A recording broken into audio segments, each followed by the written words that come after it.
दोस्तों इस वीडियो में हम दशमलव का गुणा सीखेंगे। अगर आपको दशमलव का गुणा बनाने में कोई दिक्कत आती है या दशमलव का गुणा बनाने आपको नहीं आता है तो इस वीडियो का आप एंड तक देखिए। दोबारा आपको दशमलव का गुणा बनाने में कोई दिक्कत नहीं आएगी और आप अच्छी तरह बनाना सीख जाएंगे। तो वीडियो के एंड तक जरूर देखिएगा। तो चलिए वीडियो स्टार्ट करते हैं। तो दोस्तों यहाँ पर मैंने दशमलव का 4 प्रश्न लिया है। इस 4 प्रश्न जैसे ही मैं सॉल्व कर दूंगा आपको ज़िंदगी भर के लिए याद हो जाएगा और ट्रिक भी पता चल जाएगा और कैसे बनता है ये भी पता चल जाएगा और ज़िंदगी में कभी भी आपको प्रॉब्लम भी नहीं आएगी दशमलव का गुणा बनाने में। तो वीडियो के अंत तक जरूर देखिएगा। यहाँ पर हमारा फर्स्ट प्रश्न है 52.2 गुने 4.2।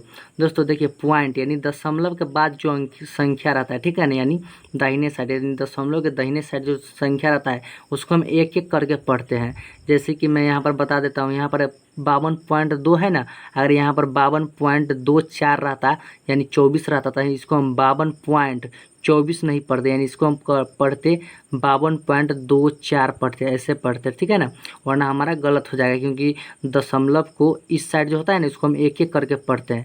जैसे कि मैं यहाँ पर आपको बता देता हूँ, मान लीजिए कोई गुना हो गया 25.2426, तो इसको हम ऐसे पढ़ेंगे 25.2426 पढ़ेंगे, ऐसे नहीं पढ़ेंगे 25.2426 पढ़ेंगे तो गलती हो जाएगा हमारा सारा सब, ठीक है। तो सही क्या होगा, हमको पढ़ना पड़ेगा 25 दशमलव, पॉइंट है तो पॉइंट पढ़िए या आप दशमलव पढ़िए, तो 25.2426 ऐसे पढ़ेंगे। 24 और 26 से डायरेक्ट नहीं पढ़ देंगे, ठीक है ना, एक एक करके पढ़ते हैं दशमलव के दाहिने साइड जो संख्या रहता है, ठीक है ना। तो ये आप समझ गए। और यहाँ पर क्या है, दशमलव का पहला गुना है तो यहाँ पर मैं इसको ले लेता हूँ। तो क्या है 52.2 है, तो यहाँ पर देखिए हम सिर्फ 52 और 2 लिखेंगे और फिर 4 2 लिखेंगे। और इसको मैं आपको बताया हूँ कि सिंपली आपको जैसे आप गुना सीखे हैं वैसे आपको गुना कर देना है। उसके बाद मैं आपको दशमलव बैठाना सिखा देता हूँ ट्रिक के साथ, ठीक है। तो क्या करेंगे, इसको हम डायरेक्टली गुना कर देंगे, ठीक है ना, जैसे कि आप सीखे होंगे गुना करना। मैं बता देता हूँ, इसको इससे गुना कीजिएगा, ठीक है ना, इस सभी को पहले इससे गुना कीजिएगा और फिर इस सभी को इससे गुना कीजिएगा, ठीक है ना। 2 बार गुना होगा, पहले होगा 522 का 2 से, फिर 522 को 4 से गुना होगा, ठीक है। तो यहाँ पर 2 दूना 4 हो गया हमारा और 2 दूना 4 हो गया और 5 दूना 10 हो गया, ठीक है। और दूसरा यहाँ पर देखिए 4 दूना 8, 4 दूना 8 और 5 चौके 20 हो जाएगा, ठीक है, 20 हो गया। अब यहाँ पर क्या करेंगे, हम इसको जोड़ देंगे, गुना होने के बाद हम इसको जोड़ते हैं ना, तो जोड़ देंगे, 4 के 4 लिखेंगे, एक अंक छोड़ के यहाँ पर गुना करते दूसरा बार में, ठीक है ना, सेकेंड वर्ड में। तो 4 के 4 लिखेंगे, 8 4 हो गया हमारा 12 का 1 हासिल, 1 हो गया, 8 1 9 हो गया, और ये 0 और 1 के जोड़िएगा तो 1 ही होगा, और 2 है तो हम 2 डाल दिए, ठीक है, ये आप समझ गए। अब क्या करेंगे, यहाँ पर देखिए, यहाँ पर दशमलव के बाद कितना अंक है, 1 अंक है, और यहाँ पर दशमलव के बाद 1 अंक है। तो यहाँ पर देखिए 52.2 है, यानी दशमलव के बाद 1 अंक है और इसके बाद भी दशमलव के बाद 1 अंक है। तो इसको हम क्या करेंगे, जोड़ देंगे और हो गया 2। तो यहाँ पर हम पीछे से 1 2 छोड़ के हम दशमलव बैठा देंगे, तो 219.24 इसका आंसर हो गया। देखिए दशमलव में कैसे बैठाया हूँ, क्या करूँगा, जैसा भी दशमलव दिया है, ठीक है ना, यहाँ पर क्या है, दशमलव के बाद 1 अंक है 2 और इसके बाद भी दशमलव के बाद 1 अंक है 2, यानी 1 1 अंक है ना, तो 1 और 1 जोड़ेंगे तो हमारा जगह 2, तो हम 2 अंक पीछे से छोड़ के दशमलव बैठा देंगे, ठीक है। यही ट्रिक है हमारा, बहुत ही शानदार ट्रिक है। अब यहाँ पर देखिए 0.256 है, तो इसको हम लिखेंगे 0.256 लिख देंगे। और 0.1 देखिए किसी भी संख्या के आगे 0 बैठ जाए उसका कोई वैल्यू नहीं, इसका कोई वैल्यू नहीं है, उस तभी भी मैं लिख दिया हूँ, और इसका भी कोई वैल्यू नहीं, तो मैं डायरेक्ट इसको 1 से गुना कर दूँ, क्योंकि 0 के देखिए किसी भी संख्या के आगे कोई 0 लग जाए तो उसका कोई वैल्यू नहीं होता, ठीक है।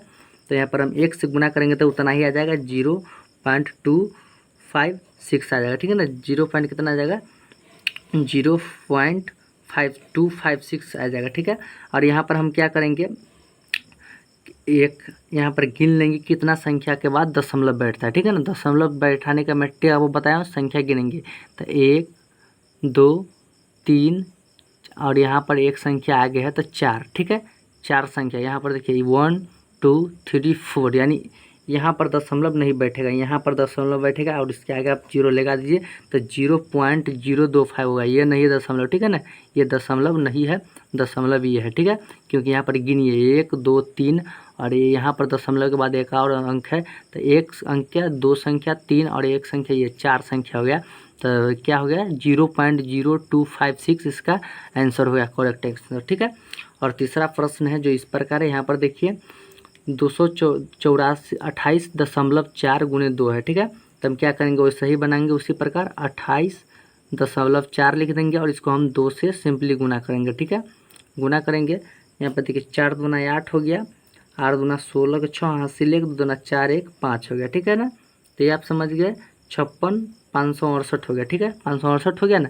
अब इस पर हम पॉइंट कैसे बैठाएंगे, तो यहाँ पर देखिए 2 गो यानी पॉइंट के बाद 1 संख्या यानी एक ही है, यहाँ पर तो पॉइंट है ना, तो एक ही की अंक संख्या के बाद दशमलव बैठेगा, तो पीछे से 8 छोड़ देंगे एक संख्या, तो 56.8 जो है हमारा आंसर हो गया इस 3 नंबर का। ठीक है, अब हमारा चौथा प्रश्न कुछ इस प्रकार है, यहाँ पर देखिए 284 गुने 0.5 है। ठीक है, 284 गुने 0.5, तो यहाँ पर लिखेंगे हम लोग 284 और किसी भी संख्या के आगे 0 का कोई वैल्यू नहीं रहता है तो हम छोड़ देंगे, सिर्फ 5 लिखेंगे और इसको हम गुना कर देंगे सिंपली। ठीक है, तो गुना करेंगे, यहाँ पर देखिए गुना कर देंगे तो हमारा आ जाएगा 5 चौका 20 के 0 हासिल 2 आ जाएगा, और 5 40 और 2 42 के 2 हासिल 4 आ जाएगा, 5 दूनी 10 और 14 आ जाएगा। ठीक है, यानी हमारा आ गया 1420 इसका आंसर आ गया।